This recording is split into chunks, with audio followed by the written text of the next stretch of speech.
And welcome back. Okay, folks, so this is me, Adam, aka Buck Lightning, and we did not get a full episode prepared for you today. I wish we had. Uh, things happen, technical difficulties. But instead of making you a, retread episode, a classic episode, which it could have done, obviously we have plenty. We're like 451 episodes in. Instead, what I did was the other day I was watching a Netflix movie called The Kissing Booth, and it was really disturbing and really confusing, emotionally, sexually. A lot of things were going on. So, what I did was I made a video of me explaining the movie The Kissing Booth, Netflix's original The Kissing Booth. Um, and I also recorded the audio because I figured, hey, why not also release it as a podcast? Because a lot of you don't watch my videos because fuck you. Or maybe that's what you're saying to me, like, oh no, fuck you, I'm not watching your videos. Came here to listen to the podcast. I don't want to watch your fucking stupid face. Maybe that's what happened. I don't know. In fact, I've made two videos recently. One was, I talked about it on the last episode, I believe. One was about how I hate fat people because a fat woman bitched about going on a Universal Studios ride, Harry Potter and the Forbidden Temple of the Journey. I don't know. Anyway, the Harry Potter ride. And you should watch both those videos. They're on our YouTube channel, MHOG Podcast. Pretty easy to find. So anyway, you'll hear me calling this a video. It's not an especially visual presentation anyway. I hope you enjoy it, and we'll be back with new episodes later in the week. Alrighty then. Bye.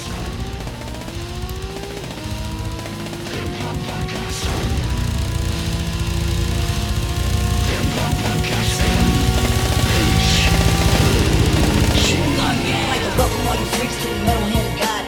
Metal hand of God. I like to welcome all you freaks to the metal hand of God.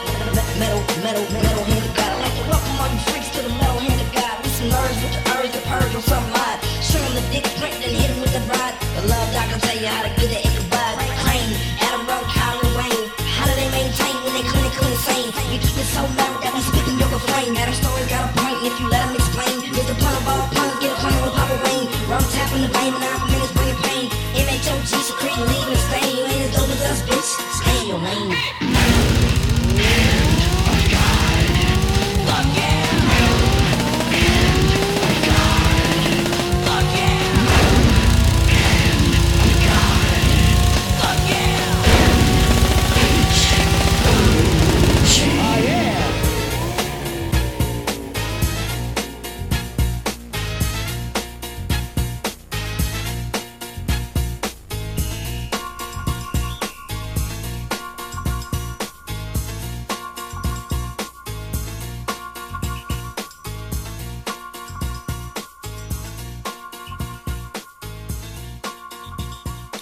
What's up, Buck Lightning here, Metal Hand of God. I just wanted to, have a little talk about something fucked up that I just saw. I felt the need to talk about it. It's midnight, like 12:30 a.m. Mother's Day, and I went out tonight for a little bit, came home, ended up watching Netflix, and run across this movie called The Kissing Booth. And I just felt the need to talk about it. And you might be saying to yourself, Buck Lightning, you 38 years old. Fuck you doing at 12:30 in the morning on Mother's Day watching a movie called The Kissing Booth. Fuck you, I don't need to prove myself to you. I got pussy last night. Shout out to my brother, Matt, who also got pussy last night. I was very impressed. It's neither here nor there, but she was impressive. So good for you, Matt. Anyway, so Kissing Booth. So this is gonna be a not safe for work subject matter. It shouldn't be. It's a movie called The Kissing Booth on Netflix. Feels like it should be a family-friendly affair, but it's not. I definitely saw some statutory rape that absolutely happened in this movie. I don't know what the fuck I just watched. Let me tell you about it. Let me tell you about The Kissing Booth. Okay, so first of all, Kissing Booth stars a young girl who looks kind of like a chubby Rory Gilmore. You might be saying to yourself, Buck Lightning, 38 years old. How the fuck you know who Rory Gilmore is? Fuck you. Like I said, I got pussy last night. I don't need to prove myself to you, but I did in fact watch all 4 episodes of the Gilmore Girls reunion when it came on Netflix. I'm not necessarily proud of that, but I did. Anyway, so like a chubby Rory Gilmore. It's not a bad thing, actually. She's just it's kind of baby fat on her, which is sort of the point. That's what again, we'll get to it. Hold on, I'll feed you. Like I'll get to the part where we talk about the statutory rape, but it definitely happened in this movie. We definitely saw some statutory rape. Anyway, so the movie, when you watch the trailer, seems to be about 2 best friends who grow up together. One's a boy and one's a girl, and they have to put on, so it's like a show for the high school fair, and they decide to put on a kissing booth, and she has a crush on the boy's older brother. And you see the movie and you're like, oh, that looks cute, looks like a family friendly affair where she has a crush on the older brother, but the older brother's kind of a jerk. And it turns out that they're both in love with each other, they're best friends. And so the older brother, she stops trying to date the older brother because she falls in love with her best friend. And and they find out at a kissing booth where there's like a switcheroo, and the younger brother, who's her best friend, ends up kissing. None of that happens. None of that happens in the movie. And point of fact, there's barely a kissing booth in the movie at all. I don't know why it's called a kiss. I mean, there is a kissing booth early in the movie. They talk about it a lot for the first like 10 minutes, and the kissing booth happens, and the kissing booth goes away. There's also a little thing where the 2 best friends have rules, and rule number 9 is that you can't date relatives because he don't want her to date his older brother, because his older brother's like real good looking and strong and all things. I mean, he's a good looking kid too, because it's one of those movies where they pretend like a good looking kid's ugly. But so like rule number 9, you can't date relatives, and you're like, oh, the reason he has that rule is because he's secretly in love with his best friend, and he doesn't want her to get with his older brother because he's in love with her. No, that's not the reason. Turns out he's just an asshole. That's the only reason for the rule, is he's an asshole. And it's kind of sad. Sort of bummed me out in the movie. That bummed me out in a movie that involves statutory rape. That should tell you something. It was a weird fucking movie. Kissing Booth. Anyway. So, a lot of things happen that you think, oh, this is where the movie's going to go, and the movie don't go there. So it turns out that the 2 best friends are not in love at all. Like, they love each other, but they're not in love at all. And she really is in love with the older brother. And so, first of all, the older brother, good looking kid. I'm a little envious. I wish I looked like that. However, she's 16. And you can tell she's 16. Actually, she might be younger than that. She looks kind of younger. Also, motherfucker looks 30. He looks almost my age. And so every time like they start making, and they make out a lot in this movie. Every time they make out, you're like, that's not supposed to happen. This is a Netflix movie. It's supposed to be a family-friendly affair about a kissing booth. This is not supposed to be, creepy older neighbor, fuck 16-year-old girl. But that's what, I mean, eventually that's what happens. He fucks her. Like, I'll get to that. First of all, before he fucks her, like, before he even kisses her, there's a scene where she gets drunk, and he keeps rescuing her, like, in a really scary manner. Like, every time there's, like, there's this weird undertone where you're like, is this movie about how this kid's on steroids and he has rage issues and he's abusive and maybe he's beating his mama, Molly Ringwald, as well? Molly Ringwald's in this movie. I don't know why. She shows up like in 3 scenes. Nobody else is famous in this movie. It's just like, oh, look, there's Molly Ringwald. Okay, cool. I like Molly Ringwald. Anyway, so there's this weird undertone where he seems to have like severe rage issues. Like he beats up a lot of people in this movie. Like he fucking straight up hulks out and tackles a dude at one point, and then chases after the girl her name is Elle, and he chases after her, and she's like, no, like you're scaring me, and so he like he punches a car, and the car's like, ow, what the fuck did I do? Alright, the car didn't really say that, but I felt it. Anyway, it says, like, Elle, get back here, in a really menacing manner that I'm not conveying, because I don't speak to women in that manner, generally. Well, I don't know, maybe I have, I don't know, but he yells at her, and you're like, he's gonna beat the fuck out of her. This is not a family-friendly affair on Netflix about a kissing booth. This is about a 30-year-old man who beats the shit out of a 16-year-old girl and then fucks her. I think that's what this is about. I thought this was about a kissing booth. No, it's not. But he doesn't beat her. He just kind of implies that he might, and you buy it. Like, I don't know what that actor's into. He's a really, really good actor, or beats up 16-year-old girls and then fucks them. I don't know. One of the two. Anyway, so I don't know where I was going with any of that, but so at some point before they even make out, she gets really drunk, and he rescues her and brings her to her bed, his bed, not her bed, his bed, and she wakes up in his clothes. And he comes in wearing literally only a towel around his waist.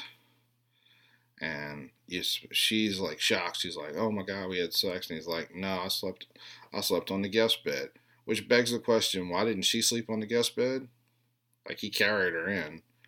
Could have put her in the guest bed. Like, he put her in his bed and then showed up in a towel like, oh yeah, I just fucked you. And I suspect that's what actually happened. I think he might have actually raped her. And you're not supposed to get that. But that's kind of the impression that it leaves. Because why, if I'm 30 years old and there's a 16-year-old girl in my bed, because I'm rescuing, I'm not going to show up wearing nothing but a towel. Especially not looking like that 30-year-old man does. Because he looks very good naked. I mean, man, I got pussy. I don't need to impress you. Anyway, so he shows up wearing a towel, and she's like, oh my God, oh, I'm so flustered. No, oh, you've seen me in my underwear. Yeah, because you took off all your clothes. Everybody saw you in your underwear. And now she's all embarrassed and shit. She's like, oh, I need shorts. And he's like, I'm not giving you shorts because I want to see your pussy. He doesn't say that. And I suspect he already saw it at that point a few times that night while she was sleeping. I'm not saying that's right. I'm just saying that's what happened. This was fucked up. Anyway, so somehow or another, they get wrapped up together in his curtain, like on accident. And she's like, oh my God, I just touched it. Like, it was supposed to be an accident. Let me tell you something, folks. I'm 38 years old. The only person who's ever accidentally touched my penis is me. It's like, things happen. Sometimes you sleep and you're like, oh, why is that there? I don't know. Anyway, she didn't touch the penis on it. She touched it because she wanted to touch it. Again, this is a story about statutory rape and possibly abuse. I'm not really sure. So they end up at the kissing booth and they make out in front of everybody. And she's like, oh my God, I can't tell your brother. Like, nobody can know that we're in love. And he's like, but I want to tell everybody. And she's like, no, you're a player. I can't date you, but I kind of want to date you, but I can't. And then, like a week after they make out for the first time, and they make a big deal about how she's never kissed anybody before. This is her first kiss with this 30-year-old man. And a week after, she fucks him underneath the Hollywood Hills sign. The Hollywood sign. Like, it's all this takes place in Los Angeles near Santa Monica. And she, like, straight up, like, he just has, like, I don't think he had a condom. I don't think he had anything. I think he just, like, took it down there. He rides a motorcycle, of course. He takes her down there. And she, by the way, this 16-year-old girl is wet a lot. Like, I don't mean her pussy. I mean, she's, like, physically wet. And, you know, they do a lot to sexualize her. And they talk about sexualizing her a lot. It's what I need to get back to the fucking part, but I forgot to talk about this. Like, it's weird. Like one of the opening scenes is like, oh, she split her pants and all she has is a super short skirt that she stopped wearing like 3 years ago, and it don't quite cover up her ass. And they're like, oh man, when did you get boobs? But she don't have titties. Like, that's weird. Like, they make a big deal. Like, she keeps taking off her top, but it's like, you don't have no titties. Like, you got, you know, like, you might have B cups there. Like, good for you. Like, that's respectable. I'm not saying A cup girls don't. It's not respectable. I'm just saying they're not big titties. They're not, B cups aren't big titties either. And they keep talking about it, but she's got like a big old ass. And but it's 16-year-old girl. I'm not saying I don't like it. I I look, but I don't like it. But they really sexualize it. And, like, she's walking around, her ass is cut, like, just shuts above the fucking skirts above her ass, and you can see her ass, and you can see her underwear, and you're like, oh, all right. Okay. Anyway, they do a lot to sexualize this young girl, you know? And anyway, so, like, a week after her first kiss, she fucks the dude. And yeah, she's known him her whole life, but, like, literally, like, outside underneath the Hollywood Hills, I mean, like, in public, all he had down was a blanket. Again, I don't think he used the condom, but I don't think he used the condom when he raped her at the party that I mentioned earlier when she was drunk. And then, like, you know, there's this whole thing where they're in secret, but they're in love and they're hiding, and you're like, oh, this is once again a family-friendly affair if you forget the fact that he's a 30-year-old man, and that's a big-ass motorcycle that they're on, and, you know, and they allude to him fucking a lot. Like, they don't show anything, but they clearly, like, there's a lot of scenes where they're like, oh my God, there was one scene where he's like, let's do it right here. And they're in the chemistry lab, so they get on top of the chemistry lab table and they fuck on the table. They fuck on the table. I'm not kidding you. They fuck on the table. And then the camera pans up and there's a security camera there. And you're like, wait, what? Like, does this movie... Is there going to be a part in this movie where a principal calls them down and is like, hey, we got video, you're a 30-year-old man and you fucked on the table of our chemistry lab and you're going to prison for life. Also, you have anger issues. Is that scene going to happen? No. Couple of, like, because it's a montage, so, like, a couple of shots later, she notices there's security. Like, she's been going to that school for, like, 3 years now, and he's been going for, I assume 5 or 30. I don't know. He's 30 years old. Anyway, also, he goes to Harvard at some point, and he seems stupid, but somehow, like, he gets fucking full ride to Harvard. I don't really understand this movie. Anyway, but they've been going there for a long time, and they never noticed there's a camera. Like, this is an expensive school. There's probably a lot of cameras. So anyway, so she goes and she steals, like, I don't know. I don't understand this movie at all. So she sees the camera and she's like, oh man, I gotta go into the principal's office. So she causes a smoke bomb to go off in the chemistry lab as a distraction so she can send to the office and steal the security footage. And nothing ever happens with that. She just steals it and it's like, oh, and like really obnoxiously, where the principal's like, "What the fuck are you doing?" But somehow he doesn't notice like a big ass DVD case. I don't know. Anyway, and why was the security footage just sitting there like in the open where anybody could steal it? I don't know. Anyway, so then finally, it's the whole time it's like, oh, your brother can't find out, your brother can't find out, your brother can't find out, and then finally the brother walks in and he. So what happens is like he's in the motorcycle. He's got a big Honda Shadow. I think it's like a 750. It's a pretty heavy bike, and you're supposed to be impressed because he's working on it. But he was like unscrewing a bolt that I think goes to like, I don't know what it goes to, but I was like, no, what are you taking that off for? Like, there's no reason for you to take that off. What are you supposed to be fixing? That bolt just goes to the engine. It's like, is it busted? Like, what? Anyway, so he asks her for a wrench, and she goes, and the wrench is like on the highest shelf for some reason. Who keeps your wrenches there? Like, if you work on stuff, your wrenches are like where you can reach them. Also, like, he had a ratchet in his hand. Like a wrench, like that. Anyway, I'm getting a little into the weeds here, but that didn't make any sense. But he's like, "Oh, I need a wrench," so she gets up on a step ladder to get his wrench because it's fucking up in the rafters and shit. And she falls off because I guess she's stupid. She falls a lot in this movie, I think. Wait, maybe it's also a movie about a 16-year-old girl who has alcohol problems because that seemed to be a theme in here as well. And anyway, so she falls down and she cuts her face. I don't know what she cut her face on, but okay. And so he's cleaning her off, and it looks like she just got beat up. And the brother walks in. He's like, "What the fuck just happened?" He's like, "Don't," she's like, "Nothing happened. I just fell." It's just, which is something women who get abused say. They'll be like, "Yeah, like I just walked into a door." And she didn't say that, but she's like, "I just fell." And he looks at his brother. This is his brother. And he's like, "Don't protect him. Did you lay your hands on her? Did you hit her?"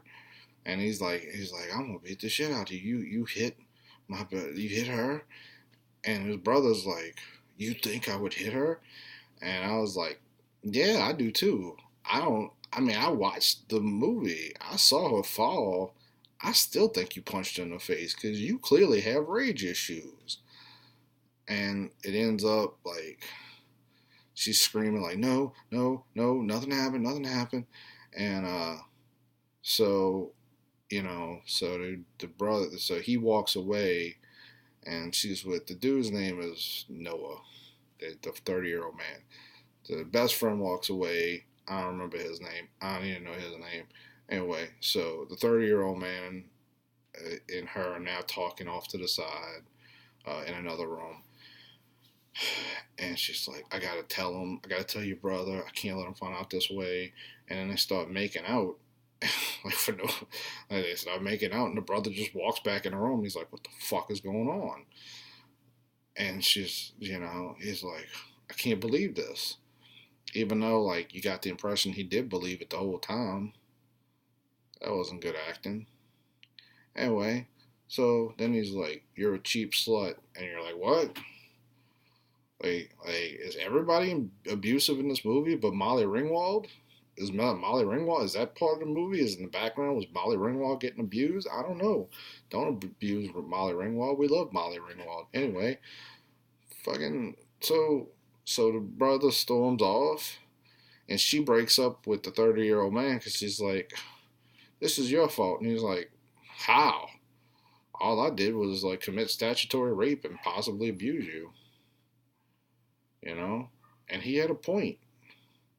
I'm not saying he's right for it, because again, he committed statutory rape and he possibly abused her and many other people, including possibly Molly Ringwald. I don't know, but and then there's like, so he leaves. Like, he just fucking bolts. He gets on his motorcycle.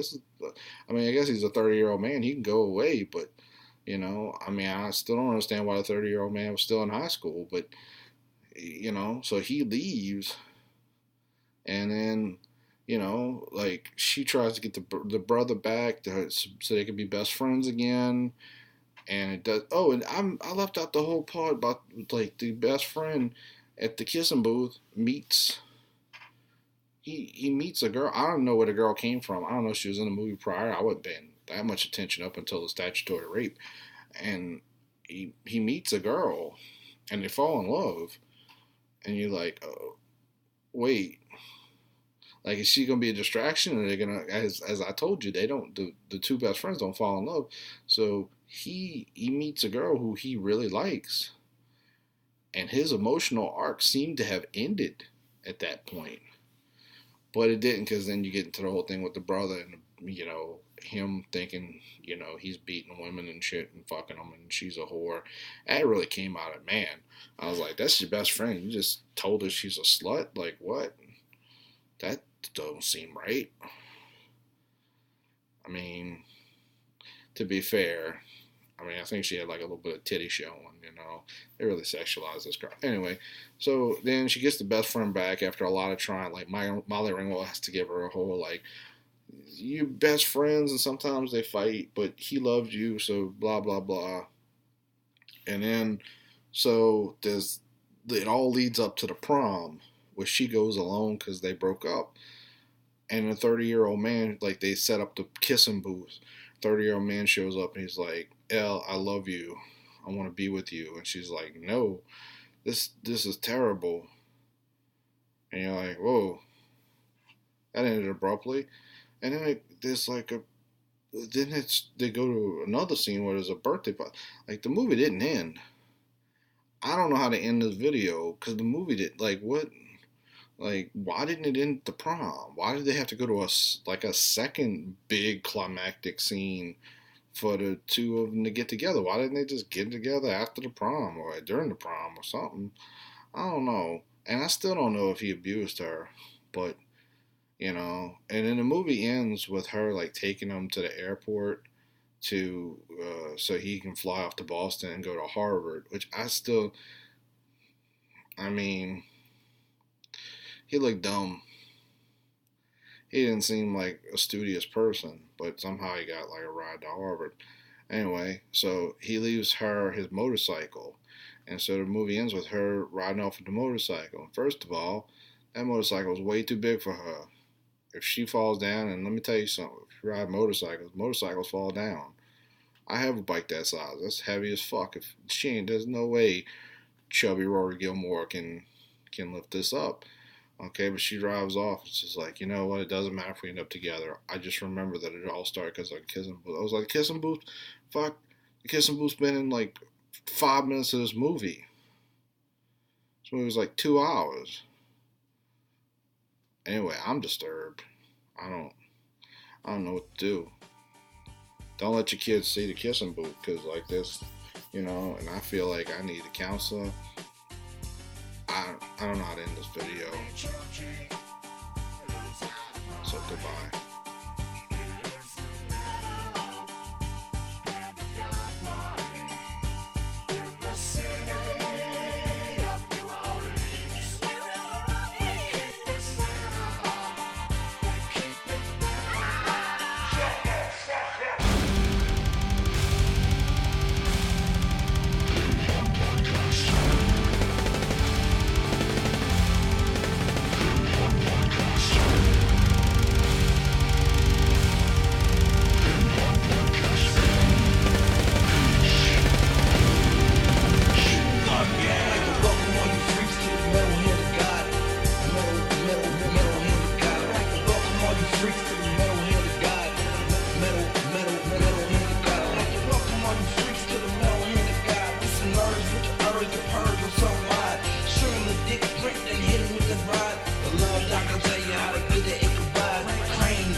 That her story got a point, and if you let them explain, here's the point of all